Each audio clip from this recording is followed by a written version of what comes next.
high school nali kavubuka kalungi kali awo nga nina kati yes I was small nze obulambo bwonna nkulayo oli bwe bati gino just myaka 17 bani abali basitaabo by then kubanga buli mwana yenna abako n'omuntu gwagamba gundi akubanga gundi akwagaza ekintu Abe Mchibi, Roger Mugisha, Alex Indaula, the likes of Katz, Douglas.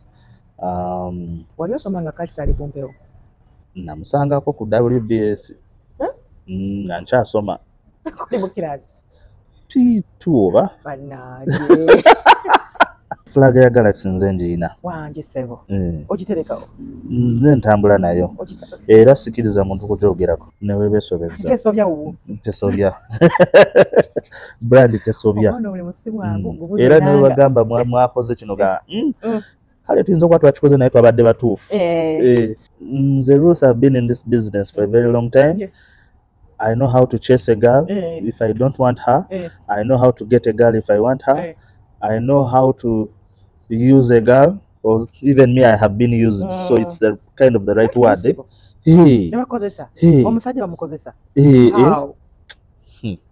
Osaga. Nange bali bankozesa. Ne bampa ne transport ku macha. Omukyala ndio so n'okukwena gamba ndimo ndowereza bulungi nja nkugulireyo kadina twogere. Kawadi kati awuli kawadi. Noga sawa ezo nga singa siriwo. Nawereza emmere noga why asikali lye emmere ozotani ko mmono nyanga to sobola kwagala muntu mwetategeeza nedda mbamanyi advantia eno generation eriwo oshimanyi yarakene kati yosofuna omusajja kukwana kati nja mukuba tosobola ati still walwayinza n'okukwana nga takimanyi bugwe arake nga just alabye akamaali okyali w'amaanyi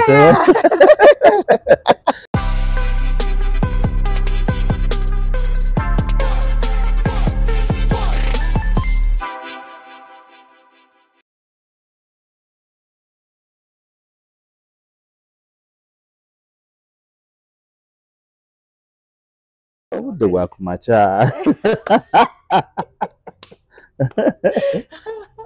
Anyways, we are ready when you're ready. Yes, so welcome to yet another edition of Share with RKB. Eranga bulijjo mbaga nti Jikoni restaurant ekyasinze olw'ensonga nti buli mune gye wali agadde okulyako wano bibangawo. Breakfast eba ready sawa 12 n'ekitumaga nsaawa emu kale kame saawa emu ebeera ready. Akatogo avocado abakata avocado muwala wange nga bakata avocado tukaita ovacado.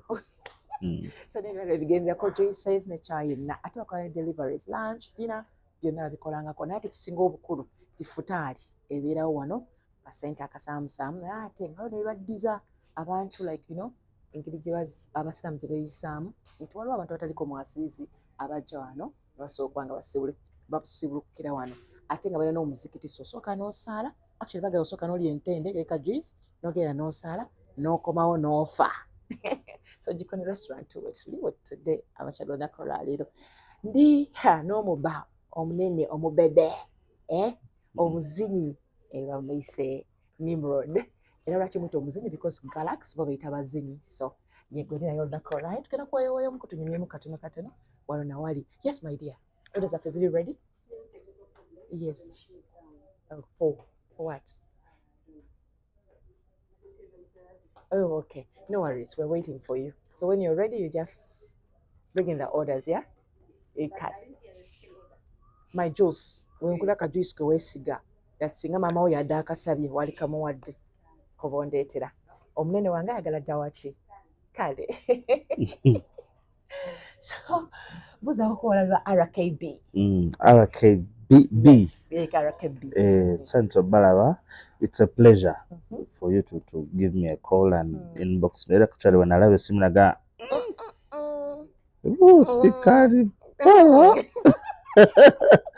But I was like, wow. Be want to be jagalo tula nabo That So it's a means a pleasure. lot. Pleasure is all mine. And Thank thank you you. so much for coming. Mm. Okufunayo akadde. Mm. Obudde tebwadde Just bulungi. kaweda katabusemu awo, but Yes. we are here. Okay. Mm. Ate enkuba kati etonnya nnyingi nnyo. Omanyi bagise batya? Tornado. Mm. Yagudde kalangala. Mm. Oba That kawe. yeah, that I think. Eh. Takalaba nga mu nfufu ng'akola obuzibu. Yes. Kati kakoze mu mazzi. I think kakola we kasanze. Okay. Oh, awali abono. No.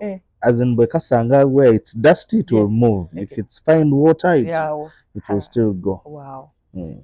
Tutasaba abantu bonna abaakosebwa olw'ensonga eyo, but enkuba ekyagenda mu maaso n'okuba nga yeetonnya, so ateeka ebintu mu myala, mugogole emyala banatweme kubanga amazzi gayanjala, namwe abalina omuze oguta toilet ng'enkuba etonnye. It's not a good thing by the way. Obulwadde butambuliramu bungi nnyo ddala, so twewale ebintu ebitate biyinza okuba nga ate bituleetera endwadde mu bulamu bwaffe, bwaba tebuleetedde ggwe naye ate abantu abalala. Nimrod, how have you been? Me, I'm good. Yeah, life is good. Hustle, funa kasente, nobeeramuko kuyala, noweekwekamuko. Yeah, bwe tubeera. Naye ng'osobola okubeera yala Nimrod. Kati wano wendi siinaamu wadde era simanyi bw'ogenda kunkola. Kituuka ku buli omu. Yes, so it's the world that we live in. Okay. But olabika bulungi, olina skin routine? I don't use anything. For real? Shower? Osimule? Yambala? Not even Vaseline, not even lotion, maybe just a deodorant and a perfume. Naye abasajja kiki lwaki mukola ebintu ebyo? Ate kati nze kati nnyongereko ki wano? Okwesiga ku bizigooliro? Gw'olaba nnyongereko ki? Tolina ky'oyongerako? Kati wano sirina kyakwongera, kabalala kati waliwo abalina okwongerako. I know. You just lucky and blessed okubanga skin. Mami yakikolako. Mami ye mweru oba ddadi? Mami ye mweru. You know? So mami okubanga yakuwaako. Katolina ky'oyongerako. So I just shower, get out. Omusajja omusanga n'abikula bw'ati empali.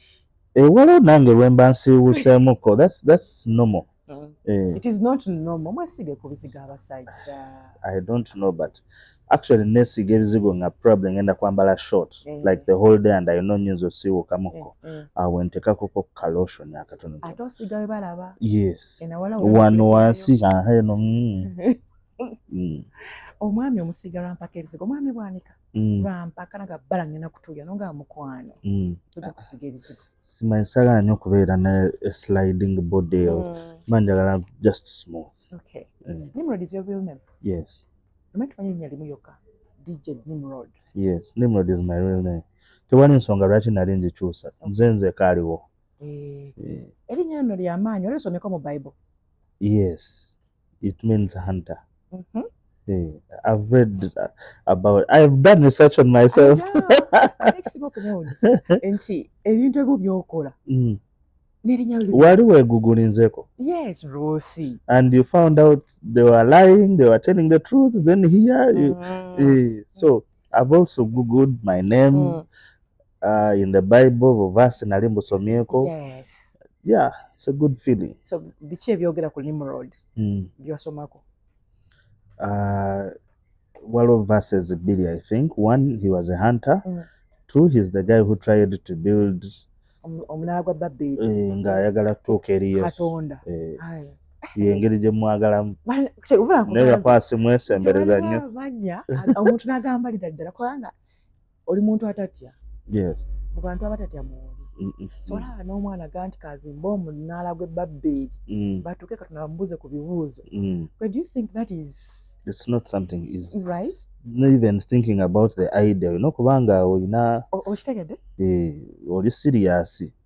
Ne Katonda yali awo n'atya. Naga bakyali bategeeza. N'alagawa. Bakyusa olulimi. Era teyatuuka. So I've checked out the name in the Bible. It's a good feeling. N'omuntu n'obugamba Nimrod naga read your name in the Bible. Chikuzaamu amaanyi. So what's your surname? Nabeta. Nabeta. With a double E. Nabeta. You're from? The West. Okay. Oyingira otya mu radio? Nze passion yange yali entertainment, basically. Kati nga either ninafuuka radio presenter, TV presenter, DJ oba artist oba just nga njagala entertainment. Ekkubo lyansanga nnyingidde bwa DJ first of all nga sinaba nakutuuka ku radio. So after like my high school, nze omuntu first of all as entertainment prefect at school. I'm that one person nga bwe tuba tuleese ka dance ku ssomero. Nze mbeera wali ewa DJ kulaba biki byakola, biki bwa mixing nga eri abaana bamaayuuka bazina bakola ki. Nze nga mbeera wano nga ndaba biki byanyiga biki. So after my S6 as the fact as an entertainment prefect, guy mwenyine gwe nali ndeetanga ku ssomero for the kadange biki ne mwesibako. And I was lucky that one of my hobbies was working with him. So I'm connecting and then okukola naye nga ina mobile disco akubambaga kwanjula chimbaga. So you janasookera kati nga nze nsitula emizindaalo tuteekayo gwatule mabega waka track biki. That is your work, senior 6. Yes. So even I first did a diploma, then later on went to campus. But mu situation eyo yonna nga ndi naye awo manye endongo ng'ekuyingidde n'osooka ogamba retake biki n'osooka obiyimirizaamu n'odda mu ndongo. Then he got some deals to work in some bars. Kati nga oluusi bwe mba siri ku mobile disco nga nze gwaleka ku bbaala ningenda nga njiga awo mpola mpola. So now it's been about 15 years experience. Wow. Well done. Mami yakkiriza from day one to of course tasobola kukkiriza jiba miggo era nasooka kwakuyita kuwuguka kuva ewaka for some time. Kola kyeyo biki ng'omwana omulenzi osooka n'ova ewaka ne bakunoonyamu nga weekwese until kasente bwe katandika okujjamu awo n'alyoka akakkana kati yakuba essimu waayo toyinaayoko. But of course nange waliwo wembaawo nga binkuttemu nange ne mukono zisooka omutereka 10 awo naziteekako. So at first she did not of course agree with it, but with time the name became bigger. Era even up to naga naye kati ekyo oyogedde kyaki ova ku gavumenti mwana wange biki nomugamba bino tojja bitegeera waliwo abantu abamu bennumba nga nina bye tuyisaawo baki. Yeah, so these days of course even up to now as I speak she calls me and said bangambye wayogedde kino. But so mu DJing career yange awo mu kutambula omwo ne ndyoka meetinga Dr. Innocent yali alina ebbaala e Bugolobi Virgin Island nga sooka ompeemu nzije ku bbaalayo nzanyemu. That's how we know each other. Okutwala ku Galaxy nga Galaxy tennaba. Yes, ng'akyali mu Red Pepper. Kati nga alina ebbaala e Bugolobi nesooka ngenda ku bbaala y'e Bugolobi. I was a very, very superstar DJ by that time nga ne energy mungi nnyo. Experience nga kyekyo. Yes. So ne mbakuba bulungi nnyo n'ansigaza. Then after that he opened the club Amnesia. Wali wansi wali. So Amnesia era still ne tuzannyawo for some very good years. Then he came up with the idea of doing a radio station. Yes. And era awo mu kutamba actually mu Innocent yali sponsoring a Fun Factory. Yes. Babujingo. Yes. Kati nga mobile sound ekola on the Fun Factory event yali ye. Kati ate ne meeting on Innocent yali sponsor because he used to do SMSs for those guys. Yes, yeah. So while he's doing SMSs, I asked him for a gig at his bar. So while ku mobile era nga ngenda ku bar, but now this took more of my time. Ode ne twawukana nengenda ne doctor. So how did you balance DJing and studies? At first, I first left studies. Okay. Nenzira mu DJ.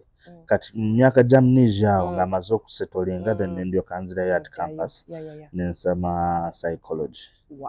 Ndowooza ki? Anti batugamba babeerawo sagala kusoma ndeka.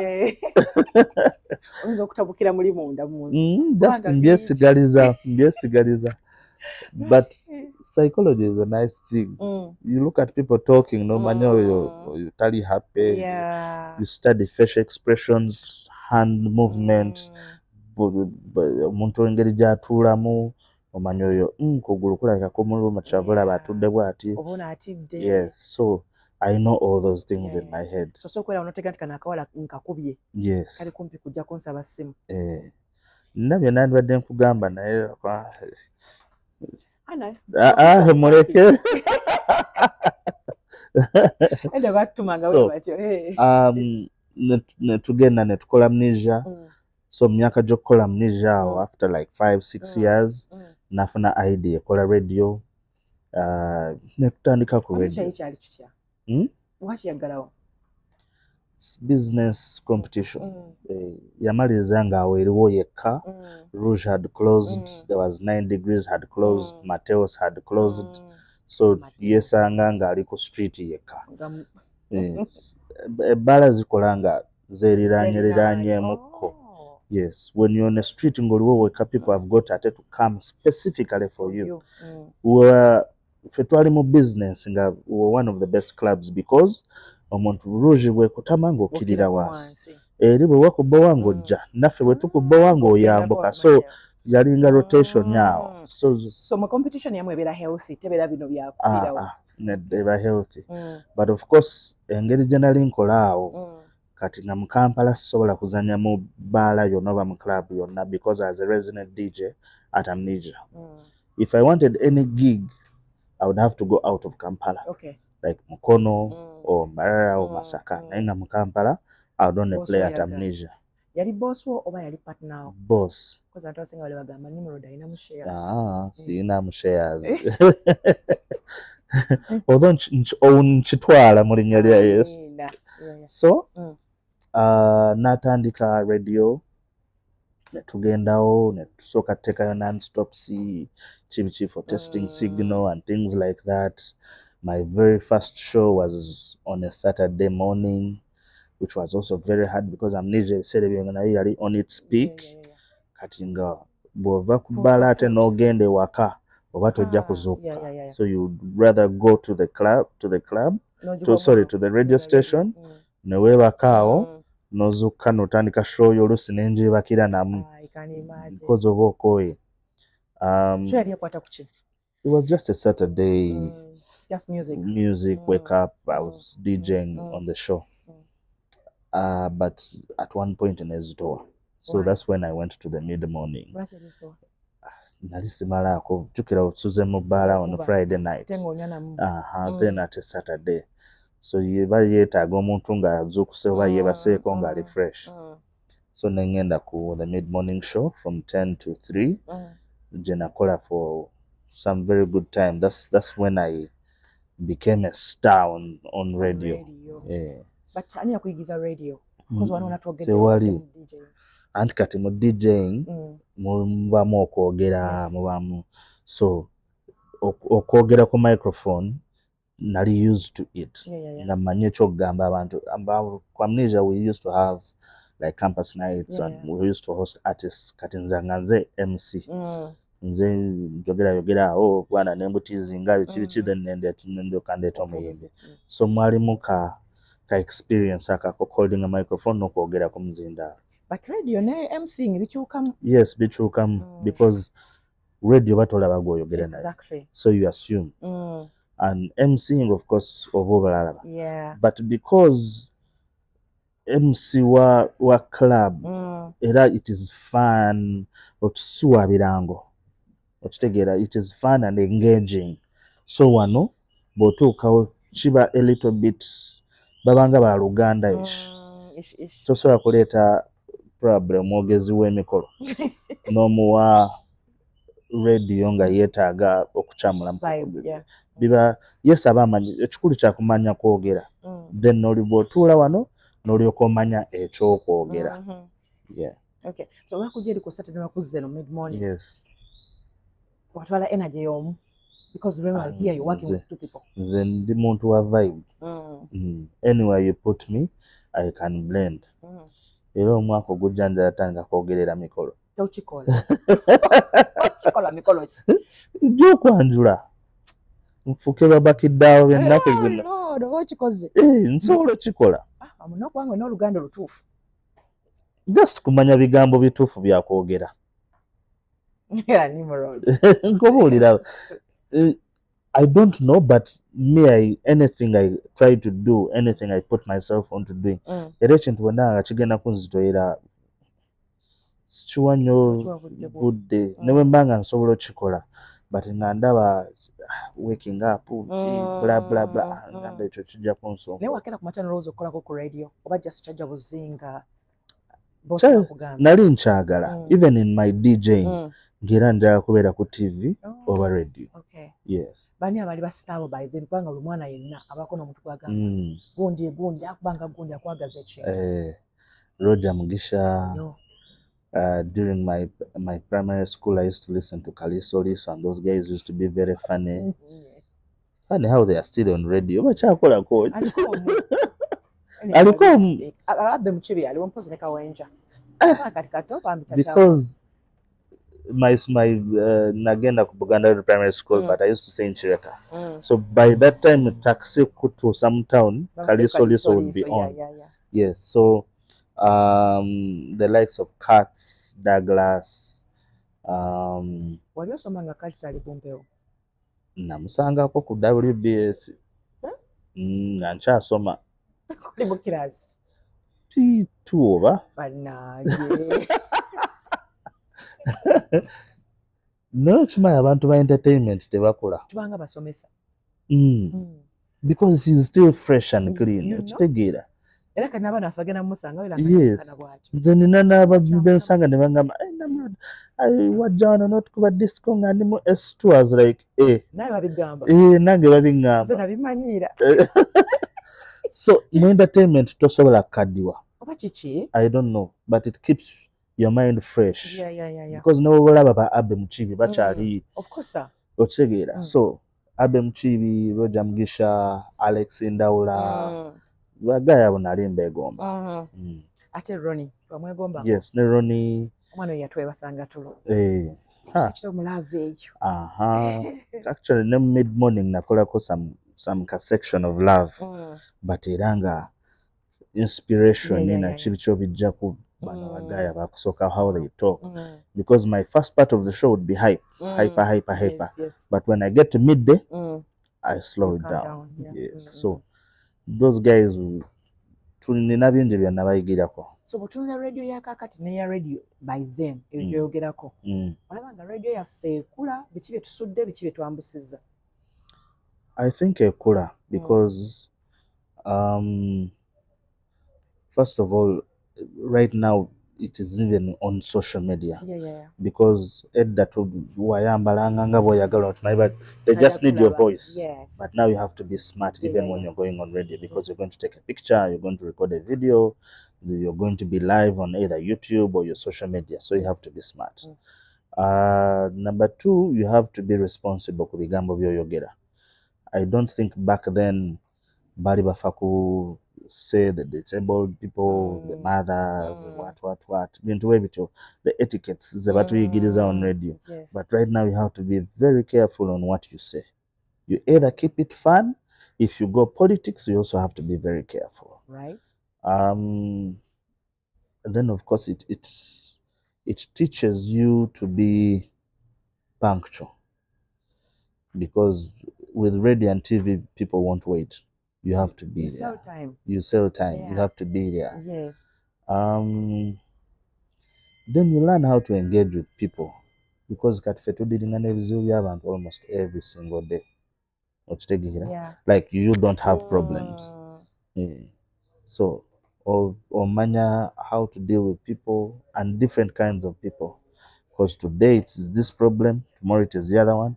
Another day the other problem also comes back with another different person in another different way. So ekuyigiriza bintu bingi nnyo. Abantu abedda babeeranga tebagala balabike mu bantu abakolanga ku radio. Nga gwe ofumintiriza ddoboozi. Ate kati ennaku zino olina okulabika. Nze kati nze njagala nnyo okulabika. Njagala nnyo abantu bammanye. I don't know. I'm not a person who hides. It's a risk. Bikamu babakalaba. Nimrod nakola nze bw'atyo mpakinga nengula ne Rolex ne bangeya n'okungeya naye nga nfunye ekyokulya. There is a time I packed on a Rolex, omuwala naga, naawe olya Rolex? It's like, yenze. Me, I unless otherwise, naye siri muntu yekweka nnyo kiri awo. So kwera mu celebrity life tebyakukyusa, you're still the same person. Me, I'm still the same person. You'll find me rarely with shades. You'll find me rarely nga ntudde mmotoka nga endabiramu zonna ziri waggulu nga saagala bandabe. Okay, yes, mbikola, but me, I go out a lot. In a week I can go out like 3 times. In a week? Wow. Okay, waliwo wemba nkola, because every Friday, Saturday it's a must I have to work. But katinga leero Wednesday I'm going to go out. Okay. Every Wednesday I go out. Obeerawo. Nzunga. Normally mbeera ku villa. Yeah, most Wednesdays I'm at the villa. Okay. Sundays era bwe mba bored nnoonya weera still wemmalirako wakusiiwa. Sobola siiba waka. I don't know why. Obulanga lw'ekibuulamu. Era bwe still wemba nsiibyeyo okusulawo lujja kuba lutalo. So nondako kimu? Nondako kimu. Kusulawo okusiibawo. Era nja kubeerawo nga mbe bannaye Sunday, where do people go on a Sunday, and I put it there. Wow. Nenga tosiibye waka. My life and home are not in a relationship. Wow. So already Galaxy yokka gy'osookeddeko kukolako. Gyokka gye naakakolako. Probably, you never know, things might change in the future because life is not guaranteed. But naakabeera ku Galaxy for 13 years now. Wow. Yes. Where Galaxy kati? It's the only radio station I've worked. Ndoza gwasooseeko okulwako. Waliwo balala abayikananga gwe. Tulinga babiri, basatu. Nenga mwatandika bameka? Twatandika bangi, Bakerekere, Mariati, Dolibondo yali akozeeko, MC Kapale yali akozeeko, bangi. Musigaddeko basatu. But as we speak right now, ku bantu abatandikawo nayo, could be me, waliwo DJ Herbert, waliwo Little Joe. Yeah. How is Little Joe? He's good. Omundabira mugambe mwagala nnyo. Yeah. So tulinga basatu bana abakyaliko. Kiki kyokoze ekyenjawulo kikusigadde nga boss akyakukkiririzaamu? The flag ya Galaxy nze njiyina. Wangi ssebo. Ogiterekawo? Nze ntambula nayo. Era sikiriza muntu kugyogerako. So do you think ekikuumiddewo oba it's your work? It's my work. It's work. I do what I'm supposed to do. I see crossing a boundaries, see manyi wenkoma, manyi omulimu gwange. Okitegeera? As a presenter, I'm always there on time. I do my work the way I'm supposed to. As a brand and promotions manager, I make sure the brand is out there. Okay. At least Galaxy. Tugiseerinze out there. Yeah. Also as an ambassador, era still sikiriza muntu gyogerako bubi. You are the ambassador? Yes. Tujja kufuula ambassador? Anti kati, as of 2025, nava kuba brand and promotions manager, kati ndi brand ambassador. Yes. Sikiriza muntu gyogerako. Kati apart from kutakkiriza muntu kugyogerako, ki ekiranga gwe brand ambassador ky'ogikolera? Nkola mulimu gwange ogwa show.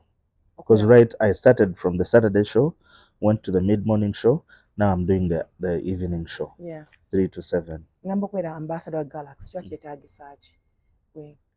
Era olina okuba nga first of all brand ogitegeera, olina okuba nga ogitunda, olina okuba nga ogidefendinga, ate olina okuba nga ogipromotinga. Neweebeesobezza. Tesobya. Brand tesobya. Era ne bagamba mwakoze kino ga kale tuyinza okuba twakikoze naye twabadde batuufu. So tosobola olina ogidefendinga all the way. Gwe enanga wa Galaxy. Ekyo gwakyogedde.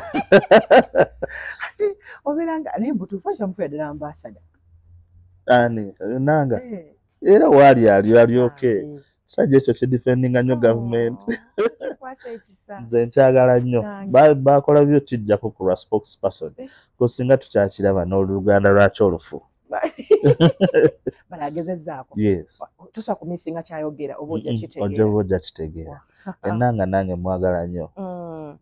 Challenges ki z'osanze mu kubeera radio presenter? Kudiringa n'abantu. One, time, very important. Na probably kwagala mulimu gwo because nze tewali mulimu gwe nkola gwe sitayagala. Tojja kunsanga mu boutique nga ndiyo by mistake because career gyentadde. What I do I love. Sikikolera na sente. Okikola mutima gwo gwonna. Yes, because oyinza okwassuminga probably mu myaka gye nkoledde Galaxy oba gye pushing me, I am probably the most paid, but nyinza okuba nga nze the least paid. Oli presenter, oli ambassador, oli influencer. Kisoboka. Anti kati kyengezako kugamba is byonna byenkola sibikolera mbu bakuwa zino oba bakuwa zino. No, kiri ku mutima. Sente zijja kweyongerako bweyongezi. Zijja buzibu. Of course obagaininga mukono gwa wano mukozewo omutya biki but bwe bagaana you still continue with work. Me I love my work. Challenge eyokubiri is kudiringa n'abantu because in my mid-morning show nali ninamu like a love segment. Ebintu bya love obimanyi. Ono akaaba kino oli bamukyaye, ono akola kino, ono ayagala guidance. Biri awo bizibu biba bingi nnyo but olina okudiringa nabyo. So simbu nali njizeeko love but with experience in the industry, gone here, done this, done that. Oba omanyi somebody cries here, this is the problem, and then not fixing that.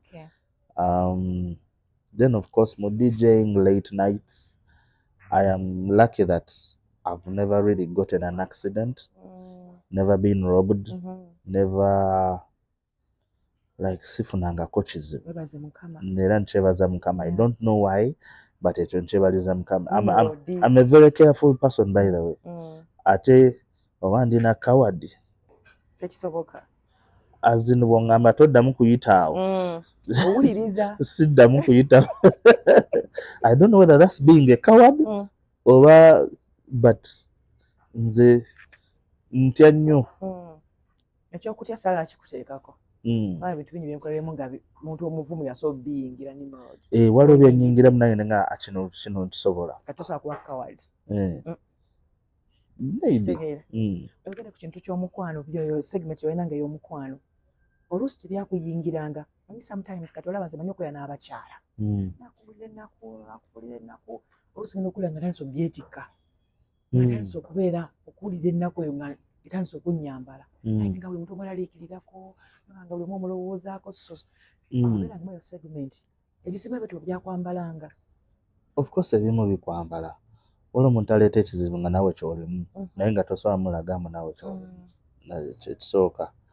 Then ate n'omuwa amagezi gwe naawe ng'ate gw'oteewa. I don't know how that works. But omuntu omuwa amagezi naye nga naawe oli mu same problem oba same issue.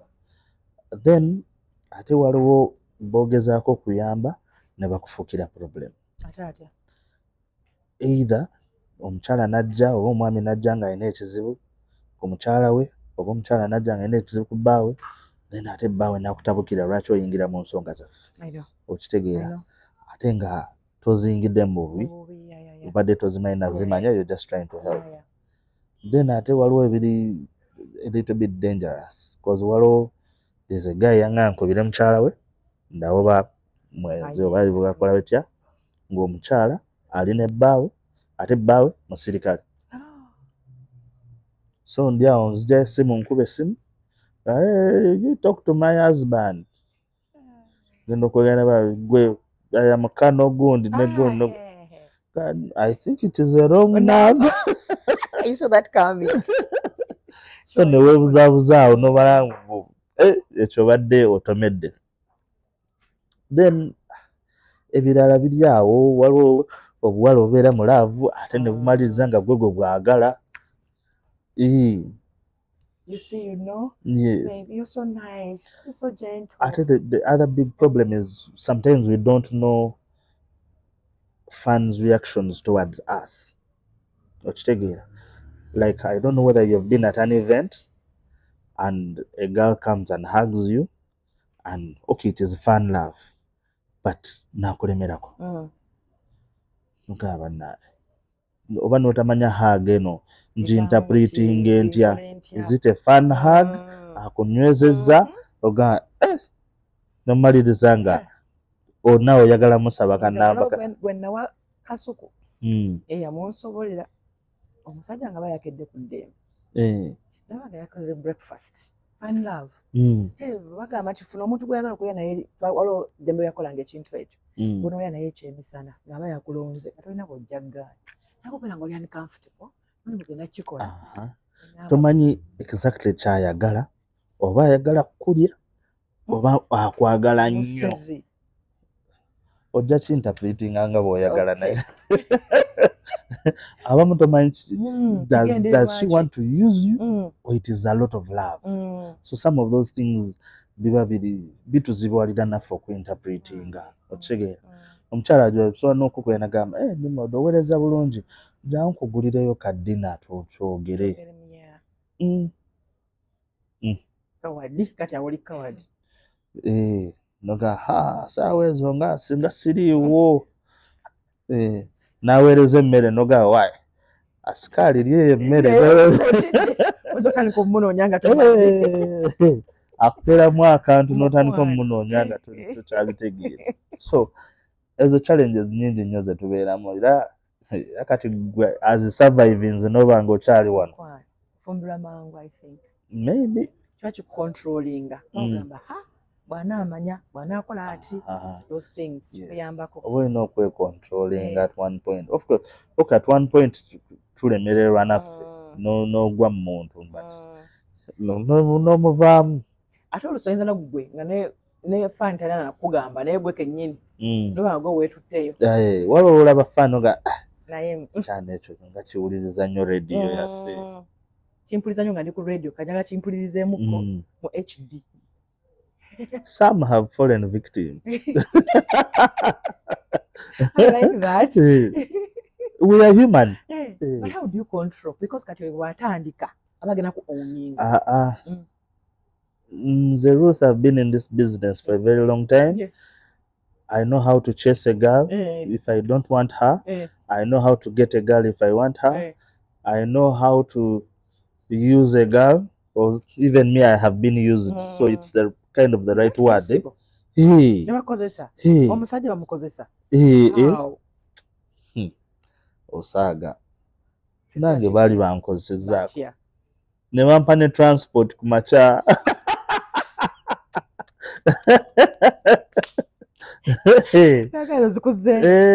Bantwala kwawe batya kone musajja wavaanye ndi mulodo muto okutwala bwa just like that. Era nawe oba okkiriza nakera nagakakati oba okkiriza nogawaye kangende olwamala nagamba transport nakuwa ne transport novaayo kuddamu okuba kasimu nga kweri nekigenga on for some time, but because oba olina byodefending eno oba oli mu relationship you know how to play your games right. naye okubakukozesa atakubakukozesa okozesa isamwana okutwala kati right now nakosa byayagala nakuwa transport. If you're not my girlfriend or my wife and nensula ewuwo oba onkozesezza ng'abawala bwe batugamba naffe betusuza ewaffe ne bagamba mbu twabakozesezza. naye osobola okusula ew'omukazi nali nsuzeeko ew'omukazi tekiri riski newebaka n'oggwerawo omutima ne gwebakira ddala mweyo jjana eyo webaka okay right now sisobola with experience I know kizibu experience kitegeeza kikiba kyakutuuseeko anti tekintukanga, but I've seen stories of men being caught in women's houses oba kiki nomaliriza nga ofulumye mu boxer oba okola ekyo. I've seen all those stories. So right now ndi extra careful tetusobola kumbeerako era newe bontutti ng'ogenze kunkozesa sisula olumala okusobyako ng'oyitamu nanfulumanga ngenda. naye omanyi nti oyinza okutuuka abantu b'omutulaba nga walungi nnyo okusinga ewuwo. Kisoboka ng'ebifaananyi byonna ebiri mu nnyumba bibye, tewali sayini eraga mbu waliwo omusajja wano. Gwe ng'omusajja kikuwaaki ekyo? Confidence. Obadde oyagamba emba otya? Awali abakyala eyo abeekoledde sente zaabwe bangi nga she has a house oba wasula oba wapangisa n'ennyumba yiye nga temuli musajja yenna gye bali. Naye n'otuuka wansi osobola n'okuweerawo amateeka. Omusajja omutwala ewuwo n'akuwa amateeka. Yes. N'otandika n'okugamba sikaali gulawo wanje naye ng'ennyumba ya mukazi. Ani yayingidde wange? But unfortunately I've not reached that level. Yes. Talking about love. Omukwano okuyisiza gutya? Nze ndi bulungi ngumanyi. Tofunyemu buwonvu na buko. Like of course. Challenges more. Yeah, there are challenges. There are challenges of your partner not understanding your kind of work. There are challenges. Everyone has challenges. Simanyi yo muntu ali happy mu relationship from the time we batandika. 5 years down the road nga tafuna mukama. Naye waliwo ebisukkawo nga ye buli kadde wofuna omuntu takutegeera. Of course, yes, nali nfunyemu obuzibu. Yeah, I cannot deny that. But obuzibu bwe nafuna bwali ku buto. Excitement, she otandise okufunya akasente, bla tokyayogerwako. But personally, when I grew up as a man, as a responsible person, omanya leero sigenda kunywa ka whisky. Etaaga shopping wano. Leero kanzifuneko kangene nange neesanyuse. But era still obaako ne wookoma. It all comes with responsibilities. Those days, bwe twali abato nga twakakiyingira, oba olabanga obusente buyingira, zijja. Kati sawa zino neetereeza, bammanyi, wano wakyamu, wano watuufu. Olumenyeseko omutima bulungi ddala n'otukalokwaga. Situkangako kwagala kwetta. Nedda n'okwagala okuweebwa ekitanda ng'olwalidde ddala. Omuntu atakabangako mu laavu tabeerangako mu laavu. Sikabangako. Kizibu. Ate nga mbadde mu laavu. Nedda. If you've never cried, ne bwe ba high school buno bubaluwa bwe batuwandiikira, and you see your girl with another boy at school and you cry. Anti nze sikaaba nkukyawa. Era wali okaabyeko. Mba sikaabye. Have you ever cried for a boyfriend? No. Don't even fight. I've never fought. Fight, yes, I understand. But crying. Like a boy has broken your heart. Nogenda either mu dom or nogenda wa sister oba wa. Nkumala bumazi. Kubanga nze bwe nkaaba era Nimrod wondaba nga nkaabye edduka.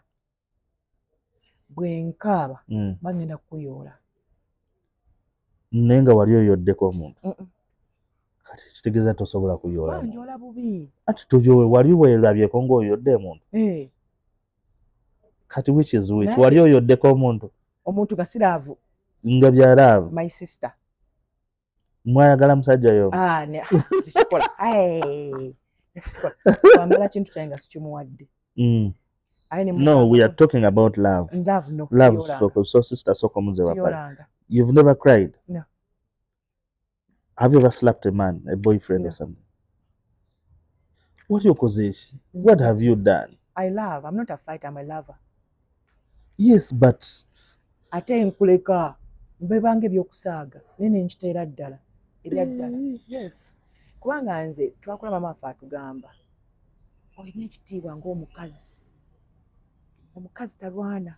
Omukazi talwanira musajja. Let me tell you. That is why I keep telling women tokubanga mukazi. Let me tell you. Agadde omusajja. Tell me. Fe abasajja, by the time you clock, let's say 30 years of age. Okay. Let's say 30 years of age. A woman must have slapped you. Thank you. Okay. A woman must have, or you have cried. What else? Kadawatika kawunya bulungi. Kagaliki. Nakyo ekirala. Sorry. Garlic. Ginger. honey. Oh, okay, nice. It's nice. Wow. Ate is a juice one. Have you taken dawa tea before? Yes. Mango. Passion, the orange juice. Oh, thank you. Thank you so much. Omusajja balina okukubamu bwati bakukubanga tokyali toli musajja kikuwa essanyu Kinyuma omukazi ng'akuba oli it's nice. I'm telling you the truth, their slaps are nice. Waliwo buno obuli obw'omukwano ne bweba ng'eri serious slap bakutte mu bwenzi ne oba noga no eri serious omukazi amukubya oluyi it's nice. Ekitegeeza nawe okukkiriza bino baga nti namuntu akwagala kubamu tebiba bya love. You've either done something wrong and she has slapped you. But of course you cannot slap back. You're a man. You get it. Nesimbu omuntu akwagala kubamu nedda eyo statement info nze nga sikubangako genda omukubemu oluyi ndowooza leero ngenda enkibosu ne bwananziriza tasobola kati gwe bakuba okoze eki era bw'okubuuza why have you slapped me omugambe in these years that we have been together I have never slapped you. So I wanted to see how it feels. Olimba tosobola oli coward. Si mugamba ni mulali yange ati okusajja omukuba muku tonteka mu relationship yo naye mukube when either he has but now you've been together for a long time because ne wasula wali boxer amanyi kyogenda ogikolera so simanyi na reason lwaki oyinza omukuba oluyi ngiye ng'akoze eki just mukube bukubiri kasanikidde baby oil omugambe baby I just wanted to see how it feels because I've never slapped you before. What do you think? Ne bweba slap ajja kumala mwezi mulamba ng'agirowoozaako.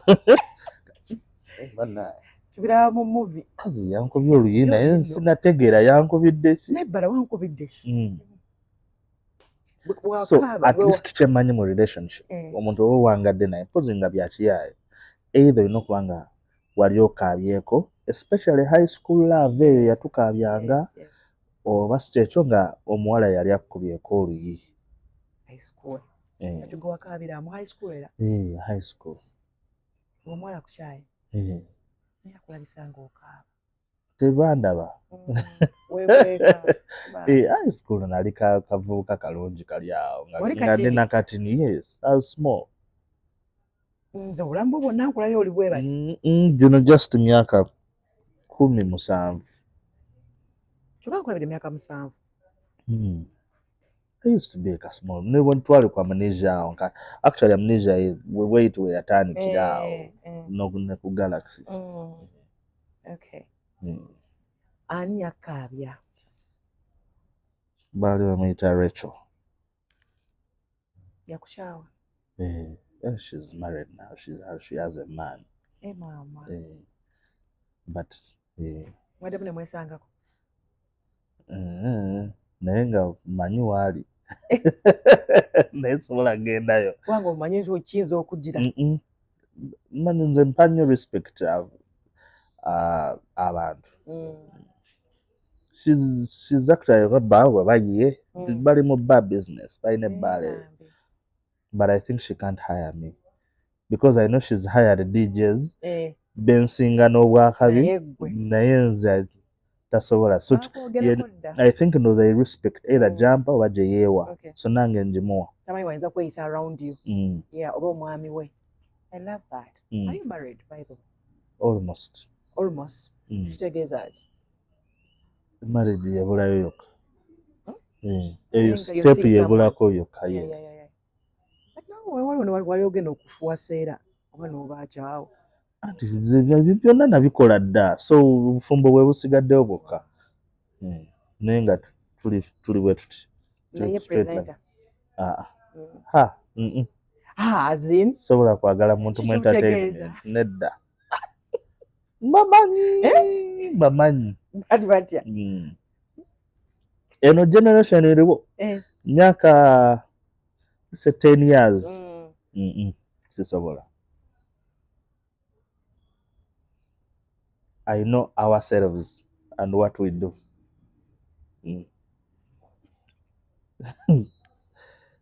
You can't tell me you've been on TV for 3 years and you're buying a car. Yeah. Kisoboka. Kisoboka.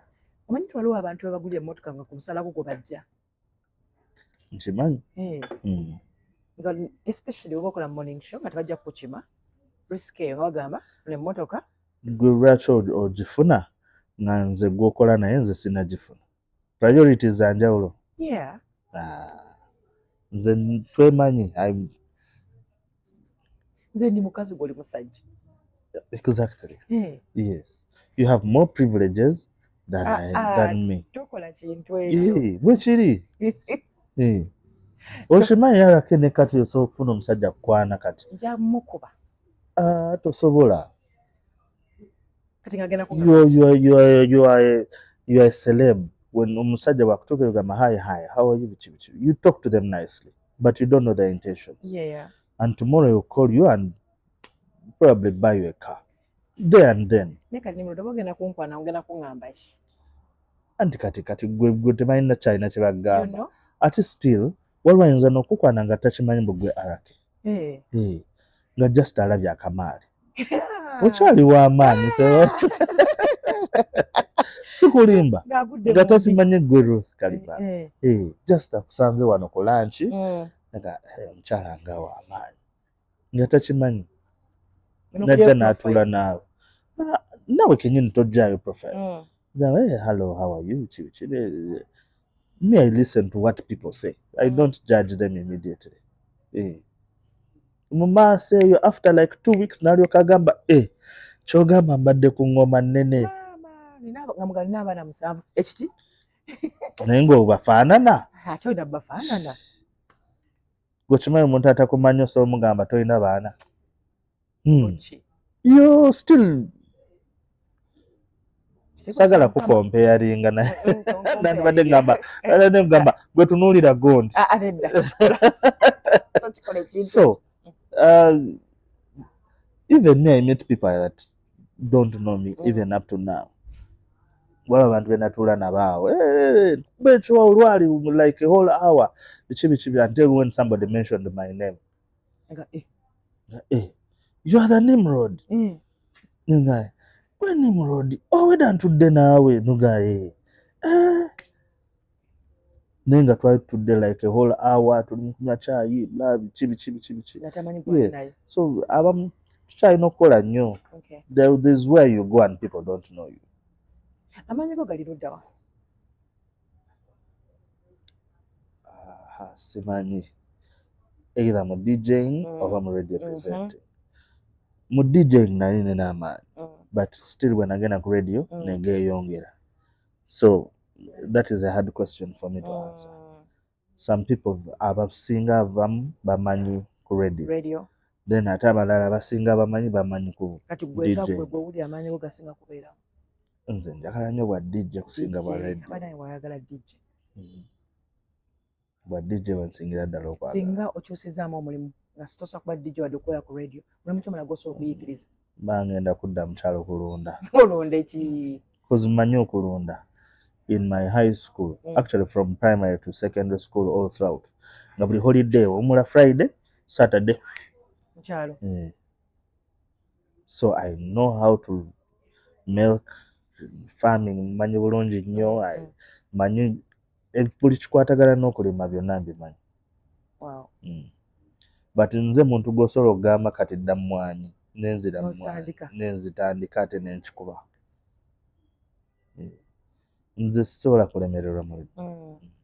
Ne bwompa omulimu gw'okukwata handbag eyo nyinza okugikwata nawe noga n'ensawo yange ng'enyiridde nnyo ate. Tewali mulimu gusobola kunnema. Do you know how to cook? I only know how to fry eggs. N'omuceere gwa nnema. All my life. No, all my life I don't know. Omuceere gwa nnema. Ne bw'ongamba mbu ekikopo kino okiteekamu ebikopo 2 era tegujja. Kujja kukoza kawunga. gwagaana simanyi lwaki. Naye ate bwondekera emmere waka sobola kufa njala. Wetitenkanya. Ejjidde olisikadde Isha. Lyonna lyonna mmanyi. Kyekyala. Spaghetti. Ne chai. Noodles. But I don't know noodles. I buy them for my kids, but I've never eaten them. You have kids? Yes. Oh. How many? I don't know. Because never abange nabatali bange. Okay. Mubabo oyina mukola batandise okuscratchinga. Waliwo ayagala naye ngenda kikuba. Lwaki? Why? It's not an easy journey. Wakiri okolamu edduuka lyo n'otunda engatto. No, I don't know, but DJing is not an easy journey. Reason, I've seen DJs abansookawo, benneegombye, bensanzeewo, bempiseeko, okitegeera. So, mu Uganda, muyinza okuba mulimu ba DJ nga bana abasobodde keeping a trend from the time they started until up to now. Simanyi oba ontegedde. For example, kati nga bw'olaba ba Abel Muchiba baba Patrico. Unfortunately, Patrico is not on radio now. No. But basobola okubeera ku radio. Yes. Nga basta even up to today. Now, era ng'omutasobogerako n'afaayo. Yes, yeah. Nate ne wabaawo ba radio presenter nga baali basta. Ne kati bakyali ku radio naye nga kintu kyabwe kyakola kitya? Kyagwa. Naye nga tebakyaliko. Okitegeera. So, people like Shiu DJ Shiu has seen the test of time. He's been there even when I nsomera nga mulaba. When atandika obwa DJ nga mulaba ne nyambalako ne t-shirt ze. Ne kati akyaliwo nga ate akyali relevant. Ate nga ekintu akyakitambuza. So, I would also give credit to myself because from the time I started DJing up to now, nkyali relevant. Okitegeera. There are many guys. Abamu, yes, bakyalimu. Bewe ekitiibwa nga kati nga gwe butakyali okitegeera, but you're still the star that you are. Abo nabo mbawo ekitiibwa kyabwe. Wow. Osobola okukolayoko show ey'aba DJ, kwatulayo ku show ey'aba DJs wano ku Serena. I always have my white party every year. So this year tuliruddawa? I'm yet to communicate a venue, but most probably Bala Climax Emachindi. It's a very big place. Holds about 4,000. Wow. Even last year Najikola. Okay. So my DJ event is the biggest in the DJ industry. Abakola Serena teyajjula.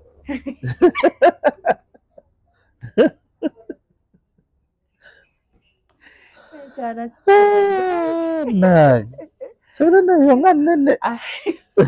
Sewa sinene. Nene. Ojitya. But my venue was bigger than Serena. Serena holds 1,500. Me, I had about 3,000 people. Wow. Wakola akasente. Wakola akasente. Tukola. Ebashe ku internet ogikola otya? Effujjo liberawo mu bantu. Anzo, kirizibwa okugolako effujjo kasita tosukkawo olina okukoma. Okola kisinga nsukkawo. Nange nkulumba. Nange nina eggaali. Naine? Eggaali zibira mu bayimbi. Eggaali za kupangisa bupangisa. Teziza mu bayimbi. Gwe ngamba akawala akakwana bbaawo olaba basika tetukanona. Akawala kabakakwana. Omwami yabakwana. Waliwo nedda nnyo. Waliwo abamu abatwepikira. Gwasogana kupika. Oli bwe yeepika ng'omukuba akatuli nga ggwamu omukka. Anti waliwo olusi muntu agamba hayi n'ogamba hayi. Kulaba bakiki kyagamba. Ne musigala nga mwogera for a week or two, naye nga tayogera nsonga. Then after a month, n'alyoka akugamba I love you. Noga eyo bulijjo gy'obadde olaga. Ebyo tuveeyo. Eyo wali taken.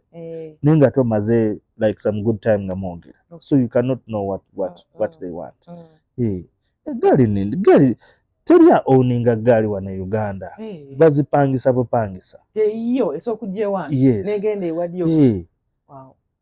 Nze mbalabanga nenga n'olaba muntu alina omuyimbi gundi then enkya alina muyimbi gundi ku nkuuka Bebe Cool teyapangisa abavubuka ba Aliens bwe bamuyingiza. Didn't you hear that story? Yafuna abafangoni be bamuyingiza mu nkuuka. Yes, bali ayina naye sometimes you need more or you need to change. Like when you be with people for a long time abamu batandika n'okumanya, so ogenda bajjako. Yes, so nange nsobola bwe mba nina wendaga biraba nenkubira probably wa fangoni owaliyo Nailand owa Firebase nga mujje tulina gye tulaga ne bakuggala ne banzigala bagamba eyo gaali ya Nimrod kumbe mawanga magala mpulira biki byokola for love nze love ensombowa sigo yafaana mami love njiwa obudde. Yes, when I'm with my woman I am with my woman. Oza ku bupale nabwo nsobola obbooza. Yes. But of course our relationship has got rules and regulations. Yes. When bw'aba ayagala genda out ne banne sikirizibwa gendayo. If I'm also out with the boys she cannot come. But if you feel like you want to join them, unless if she calls me and tells me either honey come and pick me or let's go here together. Moita honey hatuyita ebigambo bingi leero ndi honey enkya ndi teddy bear enkya wandi ki kwegamba mbeera awo nga naye asigaze kya teddy bear nakyo kikunyumira ampitayita ebintu bingi so teddy starter gundi kizibu ayo tebasobola dimpita. So relationship yaffe eri nice. Wabairawo ekivulu nga ayagala genda mu kivulu era nsaba ssente n'agenda, kati bw'agenda nze sigendayo. Naye bwe tuba babiri era teri ansemberera. When I'm with her everyone here will know that is my woman. That's how our love is. That is so nice. You make us feel special. Yes, she's special. Wembeera naye wano singa kati twekutte n'emikono. I love that. Oba singa we are like so something like that. Bagamba omusajja kasita mulaba akutte omukono takitegeeza kuyambako obuta shopping. Nakyo kisoboka. Nakyo kisoboka. Mubeera mu mall omukazi ayinza okushoppinga buli kimu so kati omukwata ku mukono.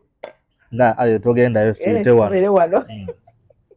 So ne love yaffe yakabi. Amina. So nga we are concluding, omwana omulenzi yena ali eyo oba omwana omuwala ali asoma amawulire nga ayagala kujja mu radio, message y'osobola okumuwa? Ga mirundi ebiri. Omwami, of course for abaami tulina kukola nnyo.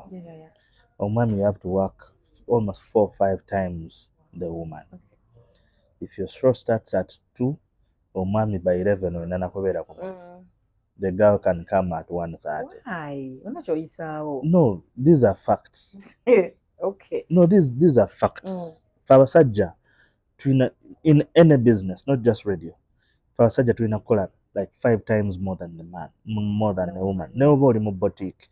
We boutique ataite inakunyirira ate nnyo. Omukazi asobola okuteeka buteesa awo ngoye nazi displaying ne bagenda ewuwe. Nenga ate boutique ye yakaimu obutaale because you're the guy. So, secondly, you need to love what you do. Buli mulimu gw'okola ne bw'obanga fate oba bulamu bwe kutadde awo nga si weeyagala okubeera, kiteeke mu mind yo awo oli yagala omulimu gwo ogukole. Ekitegeera ffenna tusoma bintu bya njawulo ne tumaliriza nga tukoze bya njawulo, but obulamu bwe bukuteeka awantu nga ogudde yagalawo. What else can I say? Stay humble. No star. Yes, no star sigala ng'oli humble because waggulu eyo wazibu nnyo wa kumaintaininga. Bangi batuuseeyo, abamu tebayagalayo, abamu baagalayo naye wazibu nnyo wa kukuuma. So stay humble all the way throughout. Whether you're an artist or TV presenter or radio presenter, being good to people. Kintu kirungi nnyo. Then Chala, you just need to play your games right. Because it is a harsh world outside there. Women are judged, women are talked about, women. Bintu bingi ebi happening mu bulamu bw'abakyala. Just gwe matter to go gachange bulungi. Amanye master we ziri ne jokers. Yes. Okay. Waliwo no kasuka joka. Oyitewo. Giteekewo oyitewo. Politics omulabo otya ogenda muyingiramu kulowooza ko lumulingiramu. Nze obulamu gye buntwala gye ndaga. Ne kati oyinza okugamba tugende ku Dembe FM ne tugenda. Dembe baagala abaana bato. Si kya buto. Kisinzira kiki ky'oteeka ku mmeeza. Yes. Si kya buto. Okay. Politics. Saka nnyo muyingiramu but nze ndi muntu agenda n'ebigenda. Siri muntu wa ntalo. Sijja kukunga mu bantu mbu tugende tukole kino. Buli omu nzikiriza buli omu alina embiriivinga ye, ensupportinga ye, kola by'okola, nze kasita tonyingirira. Bwe ŋŋamba mbu ndi wa Nuupu, ntwala bwentyo. Bw'oba olaba nga tosobola kulya mmere nange because ndi wa Nuupu, kireke. Bwe ŋŋamba mbu ndi wa NRM, gye mba nnonze. Bw'eba tusobola okuteeka emmeeza ssente ku table yange n'endya. That's life. Life is about putting food on your table. Life is what you make it. Yes. If you can't put food on your table, then worry wacha. Ne banga oli mu boutique manya business walonze nchamu. Kituufu. Genda osike chapati. Neyanziza Rakadde Comparative Road. Omukyala mundabi. Kosi wagambe yani? Nambi Brenda. Obadde olowooza ngenda I know. Hesitate. Nze kati kangubulire. Eno field njimanyi bulungi nnyo. Omukyala yenna njagala eyo tekisobola mulemesa. Yeah, but she's the one. Waguma. Totya denje. Abanjagala bajje tweyagale. Akachi. Yamubere bulungi. Bye.